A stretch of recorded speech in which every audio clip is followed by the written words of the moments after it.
सुप्रभात। दूरदर्शन मध्य प्रदेश के खास कार्यक्रम नमस्कार एमपी में आपका स्वागत है। आज अनंत चतुर्दशी है और आप सभी को अनंत चतुर्दशी की बहुत बहुत शुभकामनाएं एवं बधाई। भगवान गणेश आज जो हैं विदा होंगे और अगले बरस तो जल्दी आ की कामना के साथ सभी के यहाँ सुख समृद्धि हो, वैभव आए, इसी कामना के साथ भगवान श्री गणेश को आज जो है विदा किया जाएगा।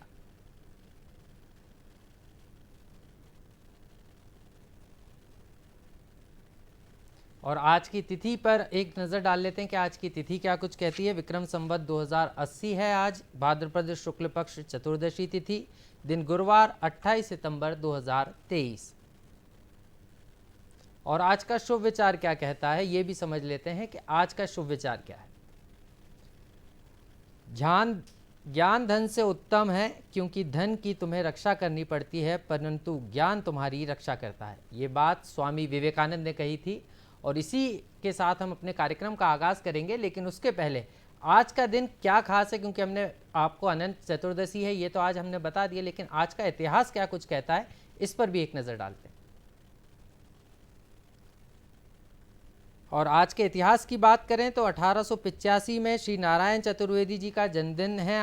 आज के दिन ही हुआ था। हिंदी के प्रसिद्ध साहित्यकार तथा सरस्वती पत्रिका के वे संपादक थे।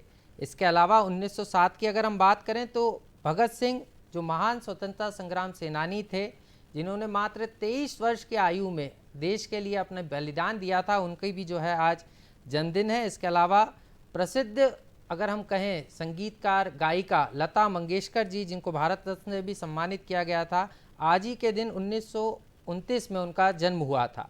1982 की अगर हम बात करें तो भारतीय निशानेबाज अभिनव बिंद्रा का भी आज जन्मदिन है। इसके अलावा 2004 की अगर हम बात करें तो विश्व बैंक ने भारत को विश्व की चौथी सबसे बड़ी अर्थव्यवस्था आज के दिन कहा था। और आज का इतिहास हमने आपको बताया कि क्या कुछ खास है, किन किन लोगों का आज जन्मदिन है। और इसके अलावा आज के विषय की अगर हम बात करें तो आज का विषय बड़ा ही अलग है। आज हम बात करने वाले हैं आयुर्वेद से कैसे बने आरोग्य, इस पर आज हम चर्चा करेंगे। मेरे साथ दो खास मेहमान भी जुड़ेंगे, लेकिन दर्शकों टेलीविज़न स्क्रीन पर हम आपको नंबर दिखा रहे हैं। इन नंबरों को भी जो है याद से जो है अपने लिख लें, डायल कर लें, जिससे आप हमारे कार्यक्रम से जुड़ सकें, एक्सपर्ट से बात कर सकें। हमारे जो टेलीविज़न स्क्रीन पर नंबर आ रहे हैं 1800-233-0040। इसके अलावा भोपाल का कोड है 0755-266-0040। तो ये हमारा जो है टेलीफोन नंबर हमने आपको बताया है, इस पर आप कॉल करके हमारे एक्सपर्ट से जुड़ सकते हैं। आप सबसे पहले कार्यक्रम का आगाज़ करेंगे। मेरे साथ दो मेहमान जुड़ रहे हैं। मेरे साथ डॉक्टर प्रकाश इंडियन टाटा जी जुड़ रहे हैं, आयुर्वेदाचार्य हैं। अलग तरीके से आयुर्वेद को पूरे विश्व में फैलाने का काम जो है प्रकाश इंडियन जी ने किया। बहुत बहुत स्वागत है प्रकाश जी आपका। इसके साथ मेरे साथ जुड़ रही हैं, नमस्कार, जय आयुर्वेद। इसके साथ मेरे साथ डॉक्टर प्रीति चतुर्वेदी जी भी जुड़ रही हैं, पंचकर्म की जानकार हैं, प्रोफेसर हैं पंडित खुशीलाल आयुर्वेदिक चिकित्सालय में। मैम आपका भी बहुत बहुत स्वागत। नमस्कार पंडित जी, आपसे शुरुआत करूंगा डॉक्टर साहब, क्योंकि अगर हम बात करें तो आज अनंत चतुर्दशी भी है और आयुर्वेद की अगर हम बात करें तो भगवान शंकर को सबसे पहला सर्जन कहा जाता है। इसलिए कहा जाता है क्योंकि भगवान शंकर ने ही जब गणेश जी की सिर का वध किया था, उनकी मुंडी अलग हो गई थी, तो उसके बाद आयुर्वेद के जरिए एक तरीके से गणेश जी को जो हाथी का सर है वो लगाया गया था। तो आयुर्वेद से आप क्या समझते हैं और लोगों को क्या बताना चाहते हैं? आयुर्वेद में बहुत दम है। आपने जो शंकर भगवान का नाम लिया, वास्तव में आयुर्वेद में वो दम था। रामायण काल में भी हमने देखा कि रावण बार बार सिर काटता था और आयुर्वेद जड़ी बूटियों से जोड़ लेता था। हमारे लक्ष्मण जी को शक्तिवान लगा, सिर्फ 2 बूंद सिर्फ सूंघने मात्र से लक्ष्मण जी ठीक हो सकते हैं जी। वही आयुर्वेद लुप्त नहीं हुआ है, सिर्फ आवश्यकता है शोध अध्ययन करने की। तो पूरे भारतवर्ष में औषधियाँ भरी पड़ी हैं। हमारा कहने का मतलब ये है कि आयुर्वेद में अगर रिसर्च की जाए, अध्ययन किया जाए, तो वो दिन दूर नहीं है। जो आपने उदाहरण दिया है भगवान श्री शंकर जी का, तो वास्तव में आयुर्वेद के ज्ञाता शंकर जी थे। दूसरे रामायण काल में रावण भी बहुत बड़े विद्वान थे, आयुर्वेद के ज्ञाता थे, क्योंकि बड़े बड़े युद्ध होते थे, बड़े बड़े घाव हो जाते थे शरीर में, जड़ी बूटियों का लेप करते थे और रात भर में घाव भर जाते थे, वो है आयुर्वेद। इस युग में लोग आयुर्वेद का जो उपयोग कर रहे हैं जी। मुझे लगता है कि सही रिसर्च और सही शोध और सही अध्ययन नहीं हो पाता है, इसलिए आयुर्वेद का ग्राफ धीरे धीरे नीचे जा रहा है। अगर हम पूरे निश्चित रूप देश के से सर। वैद्य जी। सोच लें कि जड़ी बूटियों का ग्राफ ऊंचा ले जाना है, तो वो दिन दूर नहीं है कि आयुर्वेद का ग्राफ बहुत जल्दी से ऊंचा हो निश्चित सकता रूप है। से आयुर्वेद का ग्राफ ऊंचा होगा, और आयुर्वेद नाम ही यहाँ से निकला है, क्योंकि अगर हम बात करें आयु और वेद, मतलब आयु को बढ़ाने के लिए जो प्रक्रिया वेदों में लिखी गई है, जिसका जिक्र है, मतलब साइंटिफिक रूप से ये जिक्र है, लेकिन इन वेदों को पढ़ना ज़रूरी है, इस पद्धति को समझना ज़रूरी है। और यही कारण है कि सरकार के तरफ से भी अब कोशिश ये हो रही है कि आयुर्वेद को बढ़ाया जाए। और यही कारण हमने कोविड काल में भी देखा कि काढ़ों के जरिए जो है कोविड से रोग प्रतिरोधक क्षमता को बढ़ाने का काम हुआ। हमारे साथ डॉक्टर प्रीति चतुर्वेदी जी भी हैं। मैम, आपसे समझना चाह रहा था मैं कि बात यहाँ पर एक आयुर्वेद में पंचकर्म की भी आती है, और क्योंकि आप तो प्रोफेसर भी हैं और सीधे तौर पर कई बच्चे आपके पास पढ़ने भी कॉलेज में आते होंगे, तो ये पंचकर्म है क्या, और पंचकर्म से हम कैसे समझें और कैसे इसका इलाज होता है? देखिए, पंचकर्म क्या है, कोई अलग से विधा नहीं है, ये आयुर्वेद से ही निकली हुई है जी। लेकिन पहले ये छुपे हुए रूप में थी। इसमें बेसिकली हम क्या करते हैं कि शरीर में हमारे जो भी हम दिनचर्या, ऋतुचर्या, रात्रिचर्या, आयुर्वेद में सब कुछ वर्णित है, हम फॉलो करते हैं, कहीं ना कहीं उसमें कुछ ना कुछ अल्टरेशन होता है। तो डेली जो मेटाबोलाइट्स हैं, जो हमारा डेली का मेटाबॉलिज्म है, उससे जो टॉक्सिन्स हमारे बॉडी में एकत्रित हो रहे हैं, उनको टाइमली इनका इवैक्यूएशन कर दिया जाता है। जी। तो पंचकर्म ऐसा एक लिमिटेड नहीं है, एक बहुत छोटा सा नहीं है, बहुत विस्तृत रूप में एक वाइड रेंज है। उसमें बहुत सारी चीज़ें होती हैं, जैसे रिलैक्सेशन के लिए भी होता है, प्रिवेंटिव पर्पज से भी होता है, वेलनेस के लिए भी होता है, क्यूरेटिव भी होता है, प्रमोटिव भी होता है। तो अलग अलग एस्पेक्ट है जिसमें बच्चे से लेकर वृद्ध तक सभी के लिए पंचकर्म किया जा सकता है। जी, तो सभी के लिए पंचकर्म किया जा सकता है, विधा अलग ज़रूर है, लेकिन इससे जो है बीमारियां जो आयुर्वेद है उससे जड़ से ख़त्म हो जाती हैं। लौटूंगा आपके पास। डॉक्टर प्रकाश इंडियन टाटा जी हमारे साथ लगातार बने हुए हैं। प्रकाश जी, आपसे ये समझना चाह रहा था, क्योंकि आप आयुर्वेद को विदेशों तक ले गए हैं, उपचार पद्धति लोगों को बता रहे हैं, सिखा रहे हैं, लेकिन अगर हम बात करें तो कई असाध्य बीमारियां आजकल लोगों के जीवन में आ गई हैं, जो दिनचर्या है, जो तनाव है, इसके कारण सबसे ज़्यादा इसमें शुगर और बीपी के जो मरीज़ हैं वो पाए जाते हैं, और हर दूसरा आदमी आज शुगर से या बीपी से पीड़ित है। तो इसका कारण क्या समझते हैं? बिल्कुल, एक तो दिनचर्या जो इंसान का है वो बिगड़ता जा रहा है, क्योंकि आज की युग में अपने पेट को लोगों ने डस्टबिन समझ लिया है। कुछ भी उठाया खा लिया, कुछ भी खाया उठा लिया, उठा लो जो खा रहे हैं वो गलत है। क्योंकि इस समय पूरे भारतवर्ष में जो आपने बोला है कि शुगर की बीमारियां बहुत हैं, और बीपी भी कई लोगों को कम उम्र में भी अटैक भी आ जा रहा है। जी जी। तो यही कारण है, जो खान पान जो अपना है पूरा बिगड़ चुका है। क्योंकि जो तेल है मार्केट में बिक रहा है, हमें ये नहीं लगता कि इंसान कितना बदल चुका है। जब मालूम है कि अगर स्वस्थ रहना है तो स्वस्थ रहने के लिए हम लोगों को सही शुद्धता भोजन क्यों ना करें।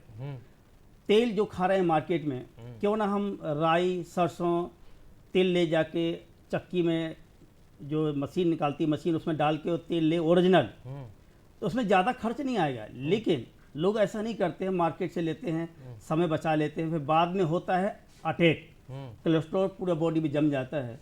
तो खान पान का विशेष ध्यान अगर रखा जाए तो हमें लगता है शुगर और हार्ट अटैक जो आ रहे हैं कम उम्र में, बहुत ही फायदा होगा। नहीं, फायदा तो होगा प्रकाश जी, लेकिन समझने ये चाह रहा था, आयुर्वेद में इसका कोई इलाज है क्या? बिल्कुल, संभव है आयुर्वेद से पूरी तरीके से शुगर को खत्म किया जा सकता? शुगर के पेशेंट जो है आयुर्वेद में बहुत सारी औषधियाँ हैं, और हमारे द्वारा मुंबई शहर में ही, हमारे छिंदवाड़ा में भी बहुत सारे ऐसे पेशेंट हैं जो इंसुलिन लेते थे, आज उनका पूर्ण रूप से इंसुलिन बंद हो गया है और कोई भी मेडिसिन नहीं ले रहे हैं। आयुर्वेद का मतलब यही है कि आयुर्वेद खाएं, जड़ी बूटियां खाएं, बीमारियों को जड़ से भगाएं। ये हमारी पूर्वज और ये हमारी पुरानी बातें हैं, और इतिहास गवाह है, हमारा शास्त्र भी गवाह है जी कि आयुर्वेद अपनाओ और आयुर्वेद में विश्वास करें। आयुर्वेद में बहुत ही दम है, और आयुर्वेद ही आपको जड़ से बीमारियों को समाप्त कर सकता है। आयुर्वेद में बहुत सारी शुगर की दवाइयाँ हैं, और चलिए मैं हार्ट लौट अटैक की रहा हूँ दवाइयाँ। आपके पास। हमारे साथ एक कॉलर जुड़ गए हैं, अशोक जी जबलपुर से। बहुत बहुत स्वागत है अशोक जी आपका कार्यक्रम में। जी सर, मैं आयुर्वेदाचार्य जी से ये जानना चाहता हूँ सर जी। कि आजकल जो बीमारी चल पड़ी है, सिर दर्द, पेट दर्द, शरीर में दर्द, तो ये बहुत ज़्यादा कमर में बुखार का बुखार, और लोग घर में ही बैठे रहना चाहते हैं, आलस उनके ऊपर सवार हो जाता है, कहीं निकल नहीं सकते। जी। तो इसके लिए आयुर्वेदिक में क्या क्या उपचार हैं जो लोग ले सकते हैं? जी निश्चित रूप से। डॉक्टर प्रकाश जी, आपने सुना होगा हमारे कॉलर का जी। सवाल। उनकी जिज्ञासा यही है कि आजकल बुखार ने भी अपना जो तरीका है वो बदल लिया है। जी पहले 3-4 दिन में ठीक हो जाता था, आजकल लोग 7-7 दिन बीमार रह रहे हैं, बुखार से पीड़ित रह रहे हैं। तो जो पहले बैक्टीरिया थे उन्होंने अपना प्रक्रिया बदल ली, लेकिन इसका उपचार क्या है? जी बिल्कुल। पहले तो जो दर्शक आपके चैनल में आए हैं उसको बहुत बहुत धन्यवाद। बिल्कुल सही क्वेश्चन है। पहले तो उन्होंने जो कहा है कि सिर में दर्द, गैस, एसिडिटी, कब्जियत, उससे सिर भारी पर रहना, शरीर सुस्त रहना, इसके लिए आपको सतयुग में चलना होगा। सतयुग में 4:45 पर लोग बिस्तर छोड़ देते थे और घूमते थे। जी। आपको अगर स्वस्थ रहना है, एसिडिटी, गैस, कब्जियत, सिर दर्द से छुटकारा पाना है, तो आपको नियम का फॉलो करना होगा। आयुर्वेद के एक नियम होते हैं, सिस्टम होता है, उस सिस्टम में आपको चलना होगा। 4:45 पर आप उठ जाएं और घूम कर आएँ, थोड़ा आराम करें, थोड़ा योगा करें। इसके बाद यदि किसी को गैस है, कब्जियत है, तो एक रामबाण औषधि हम बता देते हैं। अजवाइन 1 चम्मच भूंज लें, 1 चम्मच घोल लें, उसकी 2 खुराक दवा बन जाएगी। खाली पेट 2 लड्डू बना लें, एक लड्डू सुबह खाएं, एक लड्डू सोने के पहले खाएं। एसिडिटी, कब्जियत, सिर दर्द से छुटकारा पाएंगे। ये जो बताई ही मात्रा हमने, ये 20 वर्ष से ऊपर वालों के लिए है। जी जी। यदि उससे कम उम्र वाले हैं तो उसको आधा डोज देना पड़ेगा। जो 5 वर्ष के हैं उनको नहीं देना है। 5 वर्ष से ऊपर वाले, 5 वर्ष से 20 वर्ष तक के लोगों के लिए आधी मात्रा देनी होगी। तो गैस, एसिडिटी से आप छुटकारा पा सकते हैं। निश्चित रूप से कई असाध्य रोग है जो हम कहते थे कि पहले जो दादा दादी, नाना नानी के जो नुस्खे हुआ करते थे वो यही थे। ये आयुर्वेद से ही पीढ़ी दर पीढ़ी आगे बढ़ता गया, लेकिन आज ये खो गया है और इसको दोबारा हासिल करने के जो प्रयास हैं वो जारी हैं। तभी जाकर हम जो गंभीर बीमारियां हैं उनको आयुर्वेद के जरिए जड़ से नष्ट कर सकते हैं। हमारे साथ डॉक्टर प्रीति चतुर्वेदी जी भी हैं। बात पंचकर्म की हो रही है और हम देख रहे हैं आजकल स्पेशल चाइल्ड बहुत आ रहे हैं जिनको हम दिव्यांग भी कहते हैं, और बचपन से ये दिव्यांगता कई बच्चों में पाई जाती है। एलोपैथी में इसका कोई उपचार नज़र नहीं आता, सिर्फ फिजियोथेरेपी कह दिया जाता है। लेकिन क्या आयुर्वेद और पंचकर्म में इसका कोई ट्रीटमेंट है? बिल्कुल। देखिए, फिजियोथेरेपी की भी एक लिमिटेशंस हो जाती है कि वो वहाँ से आप मसल्स स्टिफनेस दूर कर सकते हैं, थोड़ा बहुत दर्द में आराम दे सकते हैं, लेकिन जो न्यूट्रिशन चाहिए वो उन सबसे नहीं मिल पाता है। तो आयुर्वेद में जो पंचकर्म चिकित्साएं इसके लिए बताई गई हैं, प्री मैच्योर चाइल्ड है, अगर सीपी चाइल्ड है, इस तरह मस्कुलर डिस्ट्रॉफी है, तो इनमें कुछ विशिष्ट प्रकार के पंचकर्म हैं। वो पंचकर्म शोधन ना करके साथ साथ में ब्रंघन कर्म भी करते हैं। मीन्स शरीर की जो मसल्स हैं जिनका पूरी तरह से ग्रोथ नहीं हो पाई है उनको न्यूट्रिशन देने का काम करते हैं। तो एक प्रॉपर कोर्स लेना होता है, इसका लगभग 3 महीने का कोर्स होता है। उस कोर्स को पूरा, इसको षष्टिकशाली पिंड स्वेद का एक नाम देते हैं। कुछ विशिष्ट ऑयल से इसमें पहले मसाज की जाती है और फिर इस औषधि की पोटली बनाकर उससे सिकाई की जाती है।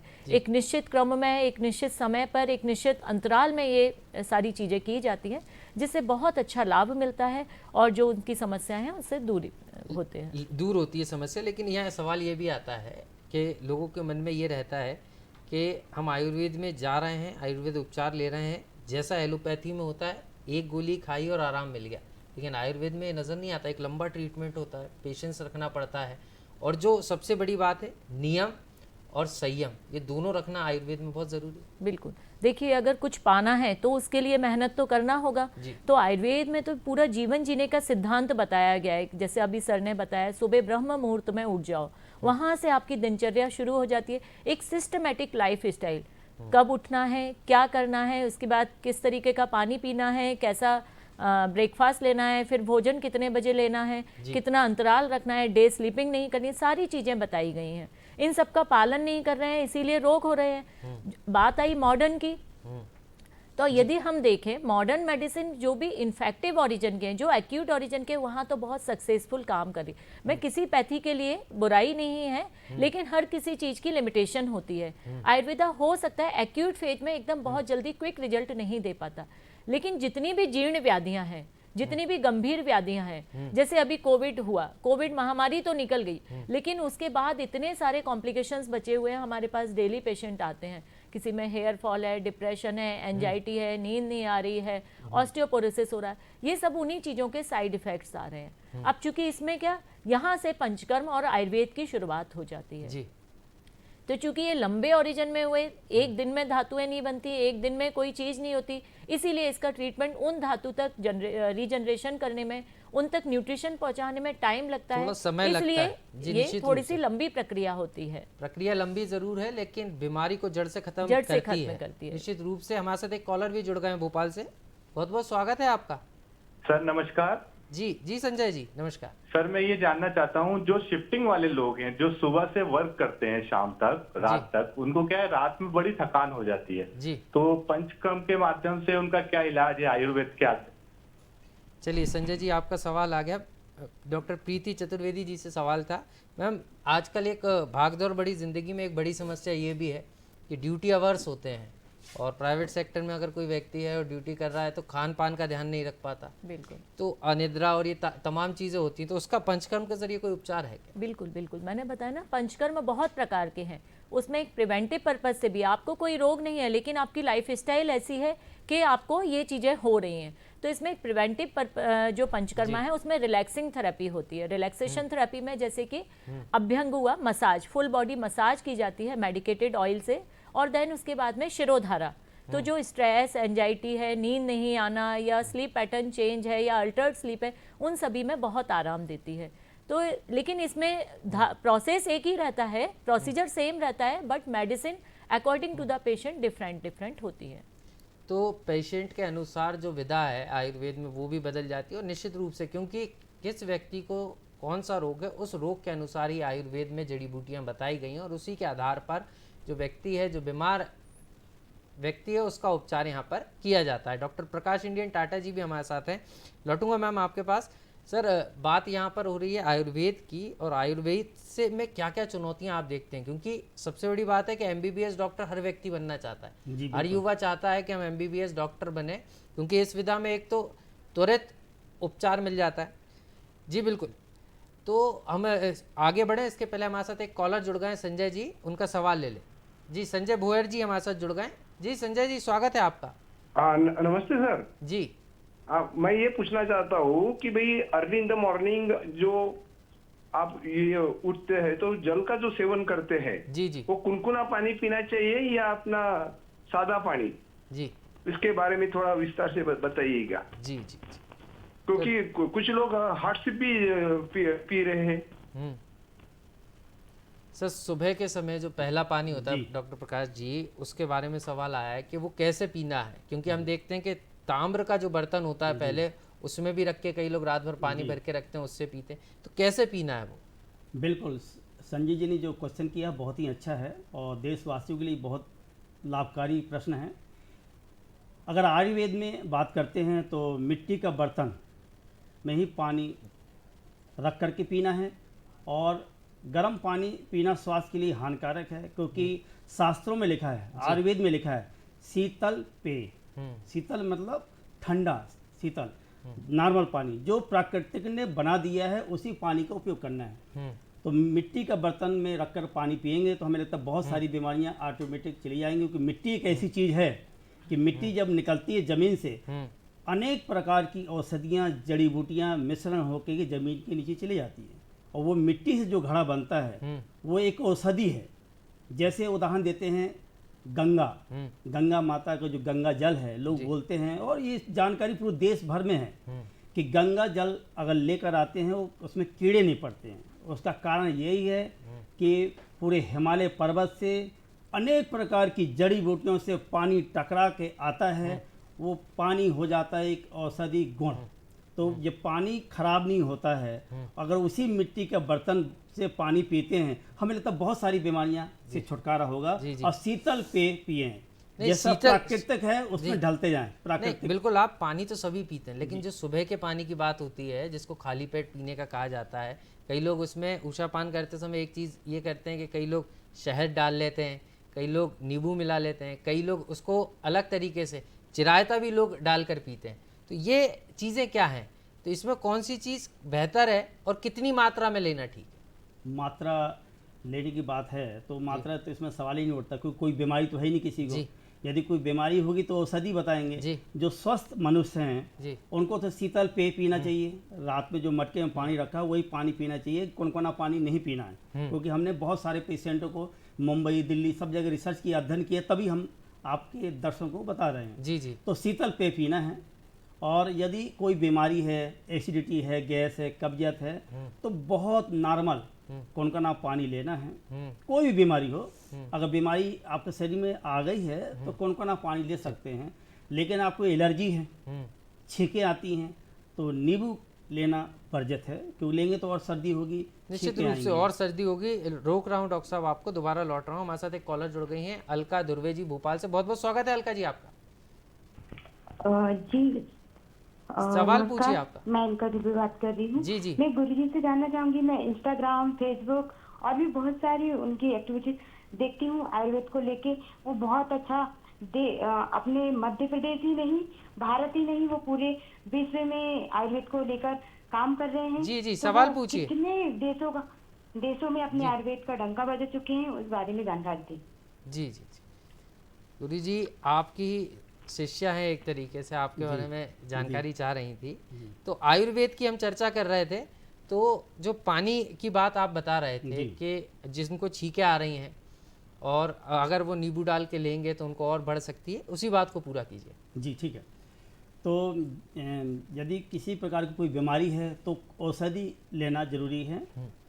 और कई लोग क्या करते हैं, गर्म पानी पीते हैं, कहीं नींबू डाल रहे हैं, कहीं करेला जूस पी रहे हैं। जब कोई बीमारी नहीं तो करेला जूस क्यों लेना।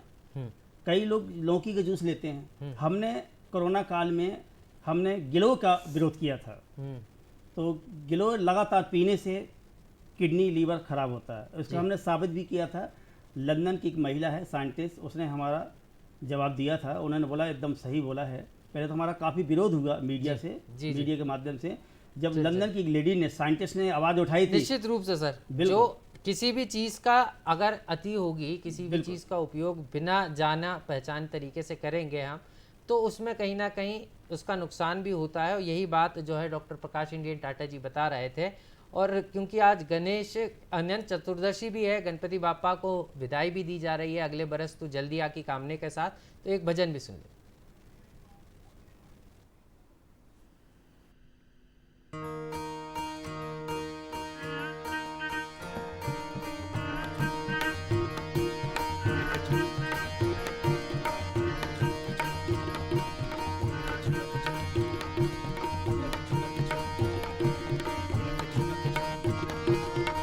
झुनक झुन टुनक झुनक झुन पगने बरबाजे, टुनक झुनक झुन टुनक झुनक झुन पगने बरबाजे। गजानंद नाचे रे, गजानंद नाचे रे, गजानंद नाचे रे, गजानंद नाचे रे। टुनक झुनक झुन टुनक झुनक झुन पगने बरबाजे, टुनक झुनक झुन टुनक झुनक झुन पगने बरबाजे। गजानंद नाचे रे, गजानंद नाचे रे, गजानंद नाचे रे, गजानंद नाचे रे।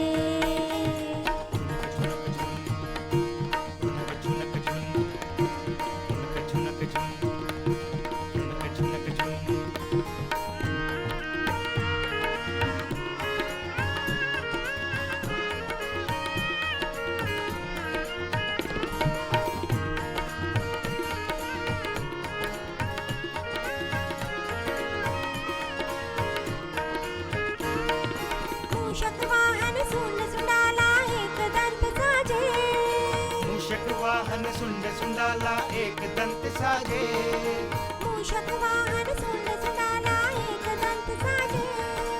मूषक वाहन सुंड सुंडाला एक दंत साजे। गल पुष्पन की माल विराजे, गल पुष्पन की माल विराजे। एक दंत साजे, गजानंद नाचे रे,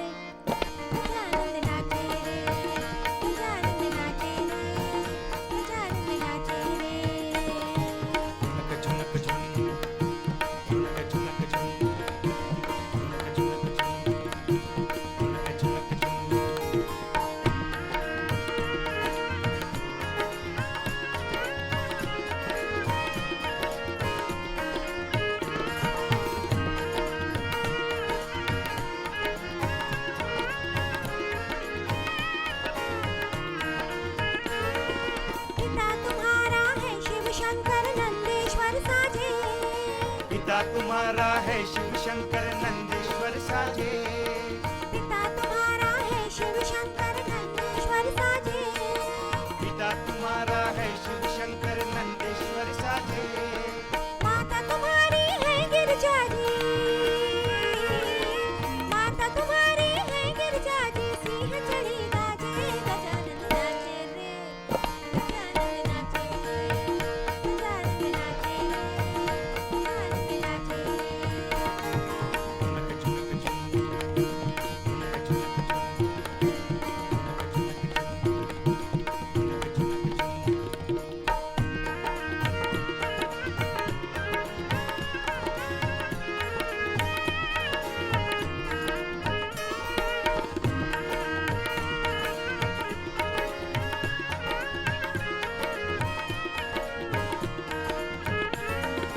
विघ्न निवारण मंगल कारण राजन पति साजे, विघ्न निवारण मंगल कारण राजन पति साजे, विघ्न निवारण मंगल कारण राजन पति साजे, विघ्न निवारण मंगल कारण राजन पति साजे, तुलसीदास गणपति ने सुमिरे, तुलसीदास गणपति ने सुमिरे, सुमिरे दुख हारे, गजानन नाचे रे, गजानन नाचे रे, गजानन नाचे रे, गजानन नाचे रे, गजानन नाचे रे। गजानन नाचे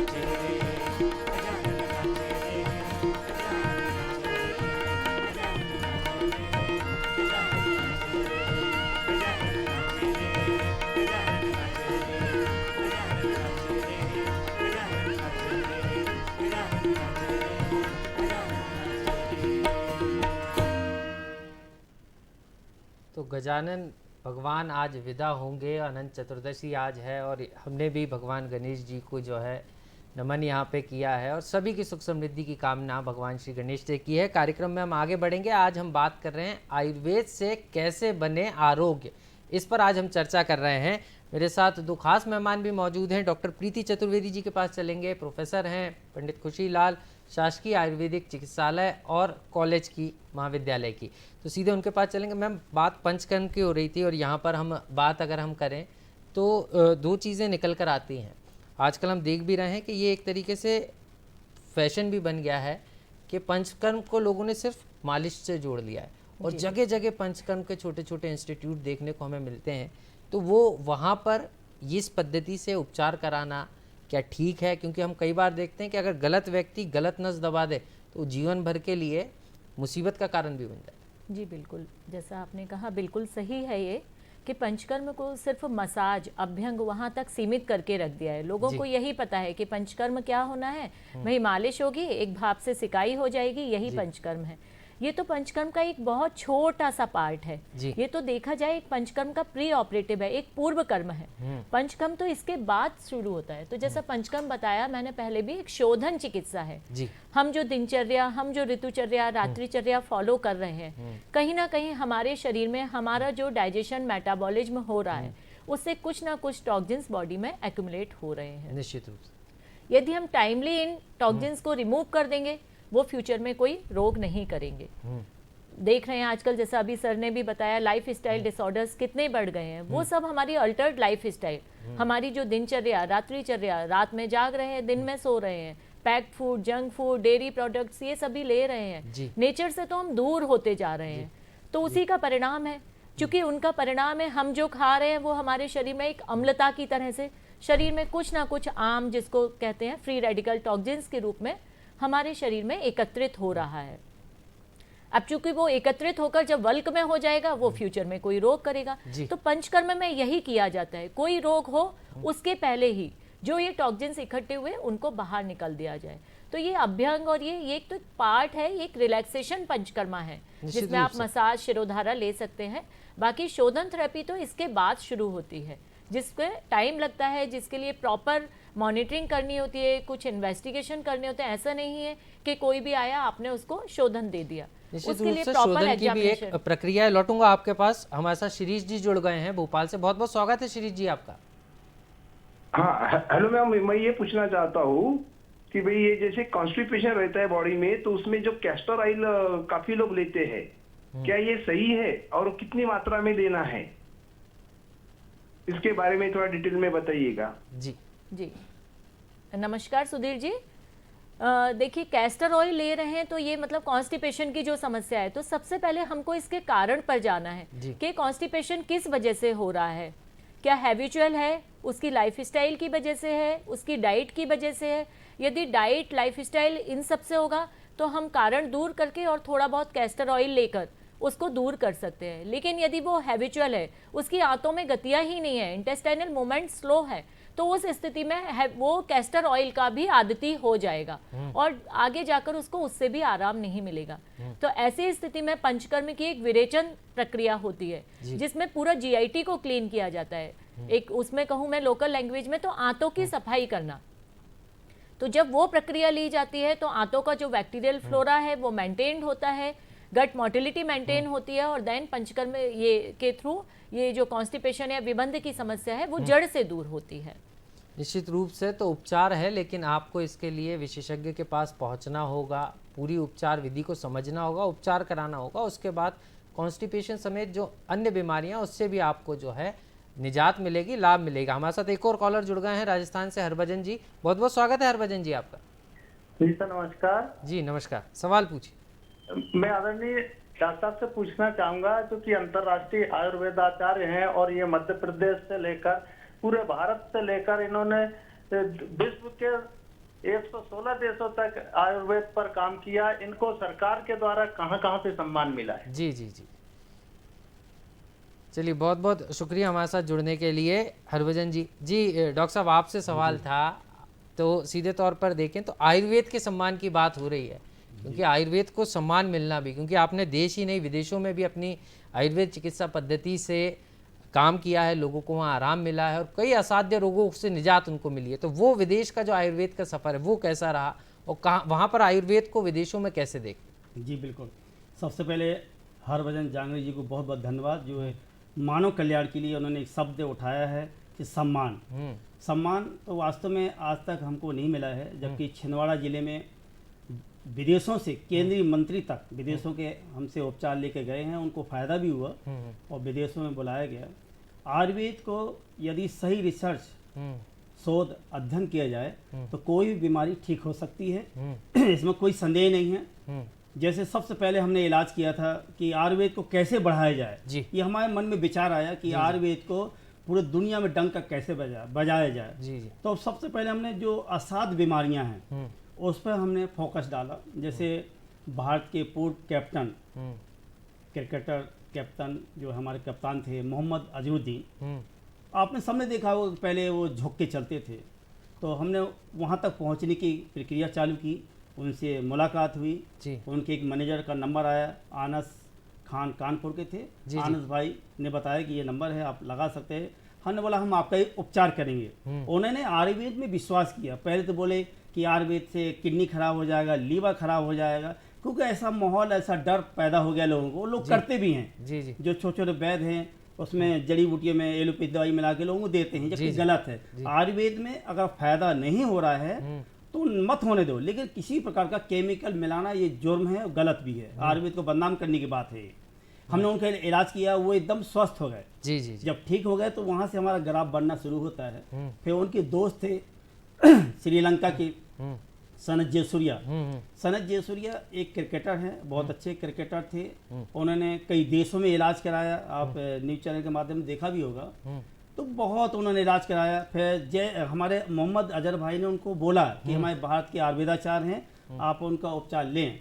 निश्चित रूप से आयुर्वेद से जो है कई लोगों का उपचार संभव है, कई असाध्य बीमारियों का उपचार हो सकता है। यही बात डॉक्टर प्रकाश इंडियन टाटा जी बता रहे हैं कि उन्होंने इतने बड़े बड़े व्यक्तियों का उपचार किया और उनको लाभ मिला, लेकिन आयुर्वेद पर विश्वास करने की जरूरत है। एक और कॉलर मेरे साथ जुड़ गए हैं, बहुत बहुत स्वागत है संदीप जी आपका। पहले तो सबको नमस्कार जी।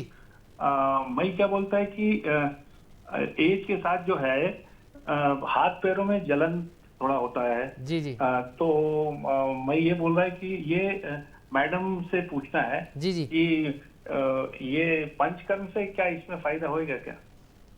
जी नमस्कार। देखिए, हाथ पैरों में जलन हो रही है तो सबसे पहले तो मैं आपको ये सलाह दूंगी कि आप अपने रूटीन चेकअप करवा लें। जैसे कि आपको ब्लड शुगर तो नहीं है, आपकी फैमिली हिस्ट्री तो नहीं है, कितने दिनों से जलन हो रही है, तो पंचकर्मा तो डेफिनेटली इसमें फ़ायदेमंद होगा। लेकिन जब तक हमको कारण नहीं पता चलेगा तब तक कुछ आगे की हम रूपरेखा नहीं बना सकते हैं। तो सबसे पहले हमको कारण पर जाना होगा कि जलन किस कारणों से हो रही है। तो उसके लिए आप अपना ब्लड शुगर रूटीन चेकअप जो भी है, आपका बीपी है, शुगर है, थायराइड है, इनकी जांच करवा लें और देन फिर आप किसी विशेषज्ञ से मिलकर आगे का उपचार लें। नहीं मैम, समझना यही चाह रहे हैं कि ये कुछ जैसे हम देख रहे हैं आजकल कि कुछ बीमारियां, जैसे बुखार की अगर हम बात कर लें, स्किन डिजीज़ की बात कर लें, तो ये चीज़ें समझ में आती हैं कि लोगों में अब लगातार बढ़ रही हैं तेज़ी से। तो इन चीज़ों को रोकने के लिए कुछ जो ट्रीटमेंट्स होता है जो एलोपैथी में है वो तो फिक्स है, आयुर्वेद में भी इसको लेकर कुछ है क्या? बिल्कुल, मैंने जैसा अभी बताया ना कि ऋतुचर्या है हमारे आयुर्वेद में और ऋतु अनुसार ही पंचकर्म है। जैसे हम देखेंगे 6 ऋतुएं होती हैं, ठीक है, सर्दी, गर्मी, बरसात, ये सभी हो रही हैं। तो ये जो ऋतुएं हैं इन सब में भी देखेंगे, सर्दी में सर्दी ना पड़कर गर्मी, गर्मी में बहुत ज़्यादा बारिश हो रही है, बारिश में सर्दियाँ, ये जो अल्टरेशन हो गया है ऋतुओं का, इनकी वजह से कुछ ना कुछ टॉक्सिन्स बॉडी में इकट्ठे हो रहे हैं जी। यही टॉक्सिन्स फ्यूचर में रोक कर रहे हैं। तो यदि हम इनको टाइमली रिमूव कर लें, जैसे कि आयुर्वेद में बताया है पंचकर्म में, वसंत ऋतु जो आती है सर्दियों के बाद, आप पता होगा सभी को, वसंत ऋतु, उसमें जनरली आप देखेंगे सर्दी, जुकाम, एलर्जी, स्किन डिजीज ये बढ़ जाती हैं। जो पहले से हैं उनमें एपिसोड बढ़ जाते हैं, जिनमें नहीं है तो नयों में भी। तो उस स्थिति में, उस ऋतु में यदि वमन प्रक्रिया करवाई जाए, वमन एक पंचकर्म का ही पार्ट है, तो यदि वो प्रक्रिया ली जाए, ऐसे ही शरद ऋतु में, वर्षा के बाद जो आती है, बारिश के बाद में जो ऋतु है, उसमें प्रिवेंटिव पर्पज से ही अगर विरेचन प्रक्रिया, जिसमें एनल रूट से टॉक्सिन्स को रिमूव किया जाता है। ऐसी वर्षा ऋतु जब बारिश होती है, आप देखेंगे जोड़ की समस्याएं बढ़ जाती हैं, लोगों को हाथ पैरों जोड़ों में दर्द बढ़ जाता है, गठिया की समस्या बढ़ जाती है। तो उस स्थिति में एक वस्ती चिकित्सा है, तो यदि वो टाइमली लिया जाए, प्रिवेंटिव पर्पज से लिया जाए, तो फ्यूचर में इस तरीके की समस्याएं ही नहीं होंगी। तो वही है कि आयुर्वेद में जो बताया है पंचकर्म का प्रिवेंटिव एस्पेक्ट, उसको भी लिया जाए। जरूरी नहीं है कि हम जब रोग कोई हो जाए उसके बाद ही इलाज लें, उसके पहले की अवस्था ही पंचकर्म है। निश्चित रूप से पंचकर्म के जरिए इन असाध्य रोगों का उपचार संभव है, लेकिन आपको ज़रूरत है ऋतुओं के अनुसार, क्योंकि बार बार ये बात निकल कर सामने आ रही है हमारे जो विशेषज्ञ हैं कि दिनचर्या को आपको सुधारना होगा, दिनचर्या पर समझना होगा कि किस तरीके से आपको सुबह ब्रह्म मुहूर्त से उठने के साथ ही रात में सोने तक किस तरीके से आपको समय का मैनेजमेंट करना है, समय पर खाना पीना है, थोड़ा देखभाल करना है, तभी आप स्वस्थ रह सकते हैं। और आयुर्वेद भी इसमें आपकी मदद करेगा, क्योंकि आज अनंत चतुर्दशी है। भगवान श्री गणेश को भी एक बार हम कार्यक्रम में याद कर लें।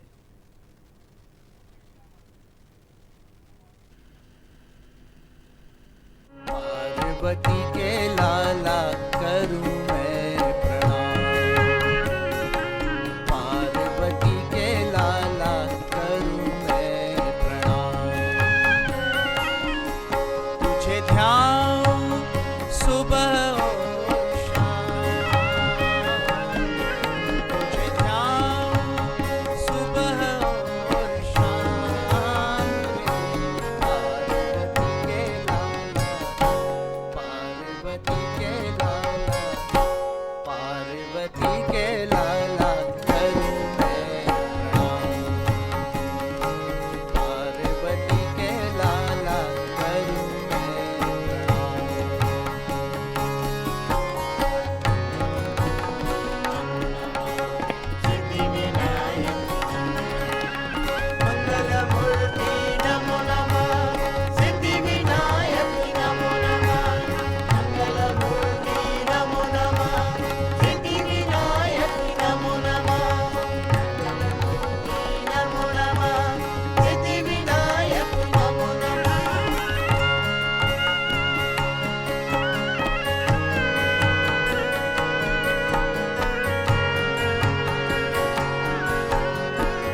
प्रथम पूजे देव तुझको, शुभ करो सब काम। प्रथम पूजे देव तुझको, शुभ करो सब काम। बड़ा शुभ है तेरा नाम, बड़ा शुभ है तेरा नाम रे। पार्वती के लाला, पार्वती के लाला, पार्वती के लाला करूं मैं प्रणाम। पार्वती के लाला करूं मैं प्रणाम।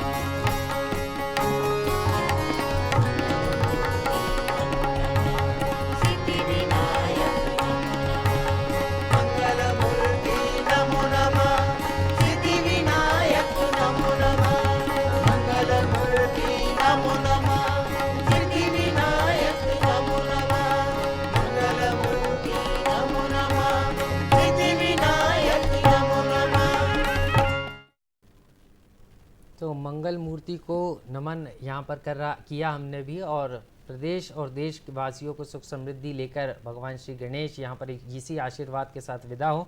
कार्यक्रम में हम आगे बढ़ेंगे और आज हम बात कर रहे हैं आयुर्वेद से किस तरीके से आरोग्य बन सकते हैं। और हमारे साथ दो खास मेहमान मौजूद हैं। हमारे साथ आयुर्वेदाचार्य डॉक्टर प्रकाश इंडियन टाटा जी हैं, सुप्रसिद्ध आयुर्वेदाचार्य हैं। इसके अलावा डॉक्टर प्रीति चतुर्वेदी जी भी हमारे साथ हैं, प्रोफेसर भी हैं, और इसके अलावा पंचकर्म को लेकर काफ़ी ज़्यादा काम कर रही हैं, और पंडित कुशीलाल आयुर्वेदिक चिकित्सालय में प्रोफेसर है मैम। और हमारे साथ एक कॉलर भी जुड़ गए हैं, संजय मालवी जी नर्मदापुरम से। बहुत बहुत स्वागत है संजय जी आपका। सवाल पूछिए संजय जी। लगता है संजय जी से संपर्क नहीं हो पा रहा है, दोबारा जुड़ने की कोशिश करेंगे, लौटेंगे वापस। डॉक्टर साहब आपके पास आना चाहूँगा, क्योंकि बात यहाँ पर आयुर्वेद की हो रही है और आयुर्वेद का इससे भी जोड़ा जाता है। दोबारा हम चलेंगे, हमारे साथ जुड़ गए हैं संजय जी नर्मदापुरम से। बहुत बहुत स्वागत है संजय जी। हाँ जी, मेरे लीवर में हल्की सूजन है जी जी, और फैटी लीवर बताया है डॉक्टर ने। अच्छा, एलोपैथी इलाज ले रहे हैं जी जी। अच्छा, आयुर्वेद में क्या इलाज है इसके लिए हम, ताकि हमें फायदा हो सके? जी, तो सर फैटी लीवर की एक परेशानी है डॉक्टर साहब, क्या उपचार ले सकते हैं? ठीक है संजय जी, आपको सस्ता सुलभ उपचार बता रहे हैं। एक केला होता है, केला सभी जाते बनाना, बनाना को केला को उसको एक छिलका निकालना है, उसको चक्कू से चीरना है और चने के बराबर चूना घोल करके उसके अंदर डालना है और छिलके को बंद करके रात भर रखना है। सुबह खाली पेट उसको खाना है, 11 दिन तक खाना है। फैटी लीवर से छुटकारा मिल जाएगा। मतलब 11 दिन में ही, बिना किसी, मतलब ये तो खान पान की चीज़ हो गई, यही आयुर्वेद है? यही आयुर्वेद सबसे अच्छी औषधि है और हमने काफ़ी प्रैक्टिकल किया है, काफ़ी लोगों को ठीक किया है। कि मुंबई में फैटी लीवर पेशेंट ज़्यादा हैं, कि वहाँ गर्मी है और उनका सिस्टम सही नहीं है, खान पान का कुछ भी खा लेते हैं मार्केट से, बड़ा पाव ज़्यादा फेमस है, तो फैटी लीवर बहुत ज़्यादा हो जाता, तेल क्योंकि ऑयल बहुत ज़्यादा रहता है। तो उसके लिए सबसे अच्छा उपचार हमने ढूंढ निकाला, सस्ता, और लोगों को दिया, लोगों को फायदा हो रहा है, बहुत निश्चित रूप से फायदा हो रहा है। जैसे कि आपने कहा कि केले को एक थोड़ा छिलका हटा के चीर लिया और उसमें एक छोटा सा चूने का पेस्ट डाल दिया और बंद कर दिया। लेकिन अगर फैटी लीवर हो ही ना, क्योंकि दिनचर्या तो है लोगों की, भागदौड़ बड़ी जिंदगी है, तो किस तरीके से आप ऐसे उपाय कर सकते हैं, ऐसी क्या चीज़ें खा सकते हैं कि फैटी लीवर से बच सके? पहले तो रात्रि का भोजन त्यागना पड़ेगा। जिनको फैटी लीवर है रात्रि भोजन बिल्कुल नहीं करें जी। अगर उनको भूख लगती है तो सब्जियां उबाल के बिना तेल के, उसमें नमक और थोड़ा जीरा डाल के उबाल के खाएं, तो उससे लीवर फैटी में काफ़ी राहत मिलेगी और काफ़ी आराम भी मिलेगा। और जो हमने उपचार बताया है वो बहुत ही अच्छा है। और सुबह जल्दी उठने की आदत डालें, क्योंकि सूर्य की किरणें लेना बहुत जरूरी है हर मनुष्य के लिए। कि अगर प्राकृतिक जो बनाया है नियम, सिस्टम बनाया है, उस सिस्टम पर अगर चलते हैं तो निश्चित रूप से आपको बहुत ही लाभ होगा। सुबह जल्दी उठें और रात में जल्दी सोएं, और खान पान पर विशेष ध्यान रखें। जिनको लीवर फैटी होता है उनको ऑयली चीज़ खाना नहीं चाहिए, बनी हुई तेल ऑयली चीज़ नहीं खाना चाहिए। लेकिन डॉक्टर साहब एक चीज़ समझना चाह रहा था, हमने आयुर्वेद में छोटी छोटी कुछ मेडिसिन हैं जी, कुछ दवाएं हैं या कुछ जड़ी बूटियां हम कह लें, ये हैं। जैसे हम चिरायता, लोगों को पता नहीं है, लेकिन चिरायता सर्दी जुकाम खांसी तीनों चीज़ें नहीं जा रही, सिर्फ एक चुटकी रात में पानी में डाला, सुबह पी लिया, प्रक्रिया करते रहे, नुकसान कुछ नहीं, फ़ायदा ही फ़ायदा, सर्दी जुकाम बुखार दूर जी। तो ऐसी भी कुछ औषधियाँ हैं कि जिनका हम उपयोग कर सकते हैं, जिससे हम बच सकते हैं, हमारी रोग प्रतिशोधक क्षमता बढ़ सकती है? हमेशा के लिए जी। नहीं, भारत में 3 ऋतुएं पाई जाती हैं, गर्मी, बरसात और ठंड का मौसम। अलग अलग ऋतुएं होती हैं, अलग अलग सिस्टम है। जैसे आपने बताया चिरायता आप बरसात के जब मौसम आता है उस समय क्या है, मच्छर पैदा होते हैं, उस समय चिरायता लेना, पपीता का रस लेना, अजवाइन का रस लेना, ये बहुत अच्छा चीज़ है और लेना भी चाहिए। अब जैसे गर्मी का मौसम आएगा तो गर्मी के मौसम में आप अजवाइन होता है गर्म, तो अजवाइन नहीं ले सकते आप, चिरायता वो भी नहीं ले सकते। तो अलग अलग ऋतुओं में अलग अलग औषधियाँ काम करती हैं, और यदि कोई बीमारी नहीं है तो फालतू औषधि लेना भी स्वास्थ्य के लिए हानिकारक है।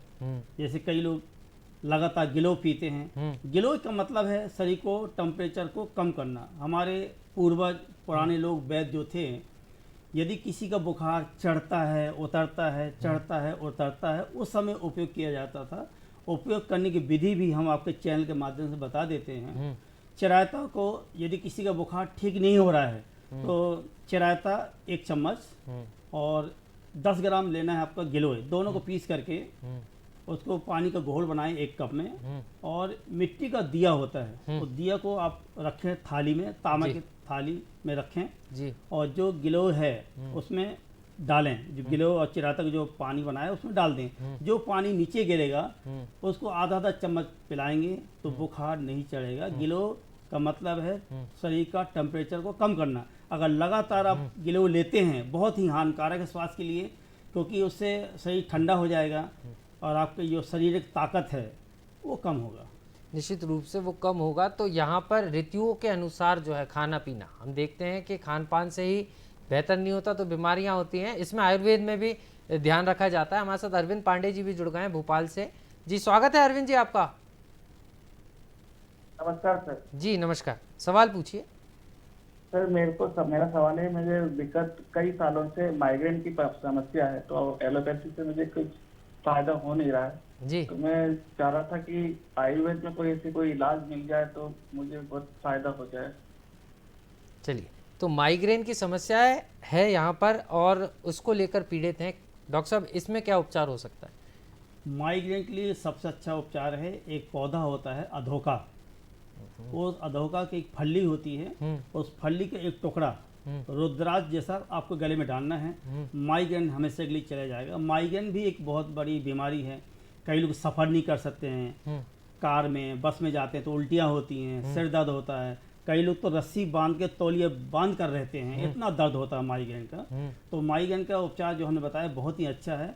यदि अधोका का पौधा नहीं मिला है तो माइग्रेन के लिए और क्या करें, त्रिफला का नाम पूरे देश जानता है। त्रिफला चूर्ण जो है बहुत उपयोग करते हैं, लेकिन ताज़ा बनाएं जी, क्योंकि मार्केट में मिल रहा है उसमें हमें विश्वास कम रहता है जी जी, क्योंकि आयुर्वेद में नेचुरल असली चीज़ लेना जरूरी है। 100 ग्राम आंवला हर बहरा तीनों की मात्रा लेना, उसको पीस डालें, पाउडर बनाएं, और सुबह शाम भोजन के बाद 4 चुटकी भोजन के बाद खाएं। हमें लगता है 10 या 15 दिन में उनका माइग्रेन चला जाएगा। तो 10 से 15 दिन में आपका माइग्रेन चला जाएगा, क्योंकि अगर आपने ये प्रक्रिया अपना ली तो इससे निश्चित रूप से आपको लाभ मिलेगा। हमारे साथ डॉक्टर प्रीति चतुर्वेदी जी भी लगातार बनी हुई हैं। मैम, एक मोटापा सिर्फ देश नहीं पूरे विश्व की समस्या है, और जब मोटापे की बात आती है तो पंचकर्म में भी लोग समझते हैं, खासतौर पर महिलाएँ खासतौर पर कहते हैं कि बच्चों में जंक फूड्स के कारण हो जाता है, लेकिन कई महिलाएँ जो उम्रदराज हो रही हैं या उनमें मोटापा तेज़ी से बढ़ रहा है, और कई बार इसके कारण कई व्याधियाँ भी उनके जीवन में आती हैं।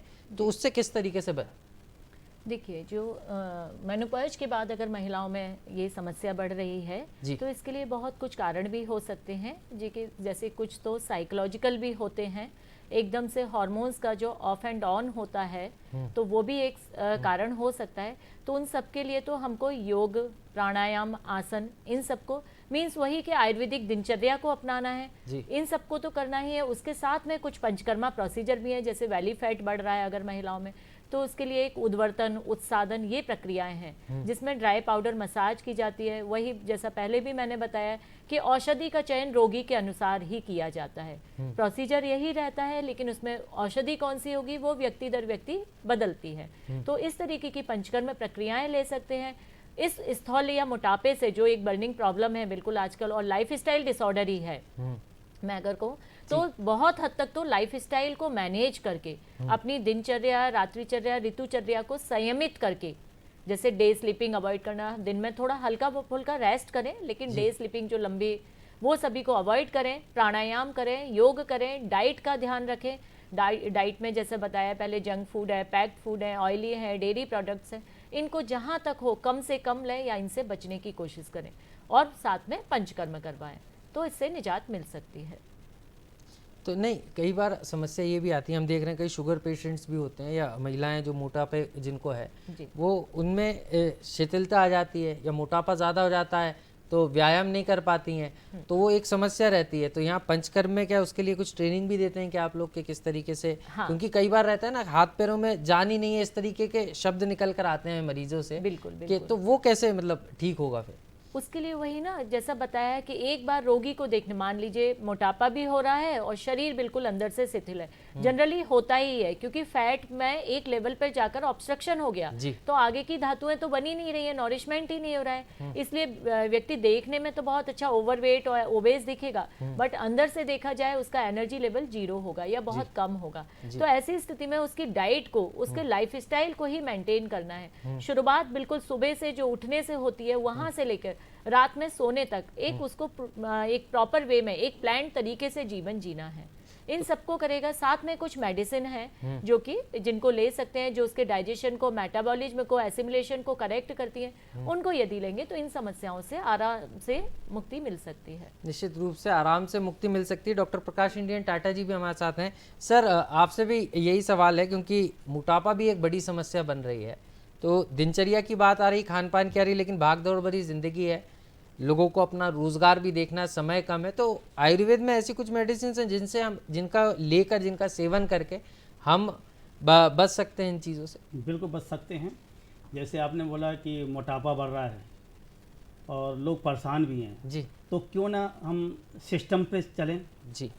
लोगों को मोटापा हो रहा है, वजन भी घटाना है और सिस्टम को फॉलो भी नहीं करना है, तो ऐसे कैसे वजन घटेगा? सुबह बताया पहले भी हमने कि 4:45 पर उठना है और रात्रि में जल्दी सोना है, और ऐसे व्यक्तियों को उबली हुई सब्जियां खाना स्वास्थ्य के लिए बहुत ज़रूरी भी है। अगर वजन घटाना है तो उबाल कर खाएं और उसमें काला नमक डालें जी, सफ़ेद वाला नमक नहीं डालना है। और जिनको मोटापा है उनको शक्कर खाना बिल्कुल नहीं चाहिए और रात्रि भोजन त्याग देना चाहिए, तो निश्चित रूप से उनका वजन धीरे धीरे घटेगा। निश्चित रूप से वजन घटेगा। इन उपायों का आप प्रयोग करेंगे तो यहाँ पर निश्चित रूप से इसका लाभ भी आपको मिलेगा। आप दोनों मेहमान हमारे साथ जुड़े, आपका बहुत बहुत धन्यवाद। तो दर्शकों, आज हमने आयुर्वेद से किस तरीके से आरोग्य बन सकते हैं इस पर चर्चा की। अगली बार हम किसी और टॉपिक पर, किसी और विषय के साथ आपके सामने हाजिर होंगे, और आप सुनिए गणपति भजन और हमें दीजिए इजाज़त। नमस्कार। नंदन गणनायक तेरी जय जयकार, अंतर मन के भाव चढ़ाने, अंतर मन के भाव चढ़ाने आया तेरे द्वार, तेरी जय जयकार। गौरी नंदन गणनायक तेरी जय जयकार।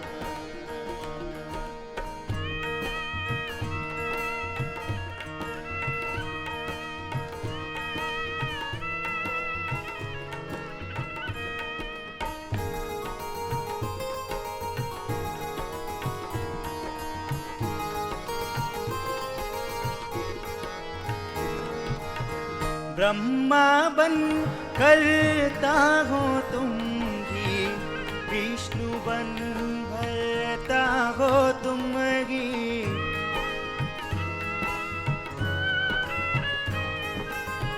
ब्रह्मा बन करता हो तुम ही, विष्णु बन भरता हो तुम ही, शिव शंकर बन हारी हो महिमा परंपार,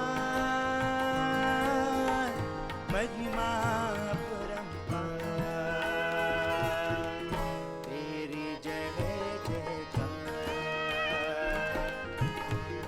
गौरी नंदन गणनायक तेरी जय जयकार।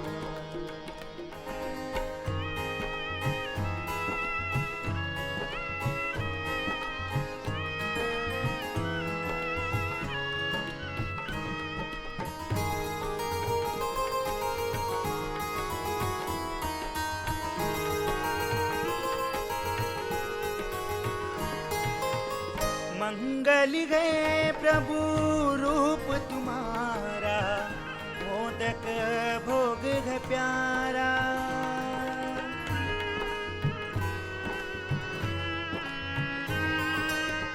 मंगल गए प्रभु रूप तुम्हारा, मोदक भोग है प्यारा।